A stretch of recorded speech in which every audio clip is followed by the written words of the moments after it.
Generals, Philippines World and Universe. For today's video, samahan ninyo ako as we celebrate Cooperative Month dito sa General Santos City.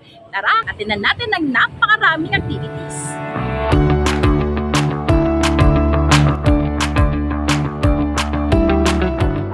Cooperative Month celebration ay idinaraos kada taon sa tuwing buwan ng Oktubre. Ito ang paraan ng LGU o Local Government Unit upang bigyan ng kasiyahan at parangal ang mga aktibong kooperatiba ng syudad. Sinimulan ang nasabing okasyon sa isang bonggang parada na dinaluhan ng lahat ng mga aktibong kooperatiba. Umikot ito sa buong syudad ng Gensan na sinundan naman ng isang masayang programa sa Gensan Covered Court Area. Siya nga pala, ang inyong abang lingkod ay miyembro ng General Santos City Meat Vendors Multipurpose Cooperative.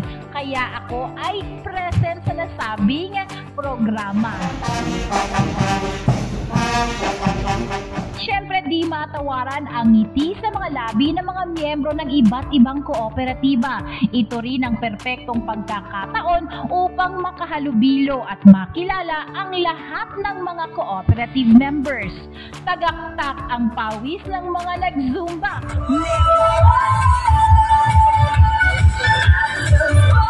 Meron ding napasayaw dahil sa saya, gaya na lamang ng aming General Manager ng Meat Vendors.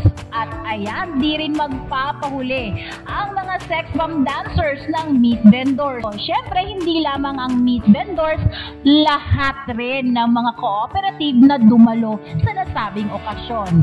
Syempre, dahil suportado ng LGU ang nasabing programa o okasyon, dumalo ang ating butihing mayor, kung saan mas lalo kanyang pinasaya ang mga cooperative members dahil sa kanyang pakas at bigas raffle. Sabi nga ni Mayor, ito ang munting paraan niya upang magpasalamat sa mga kooperatiba na tumutulong upang umunlad ang ating syudad. Atong mga Meat Vendors Cooperative, daghang kayong salamat sa inyo ha.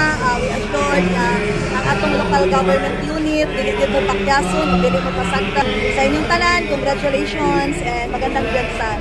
At ayan, nasaksihan po ninyo ang ating Cooperative Month 2023 na may temang pagtutulungan, pagkakaisa tungo sa maunlad, matatag at malayang kooperatiba. Sa uulitin, amping kanunay, bye!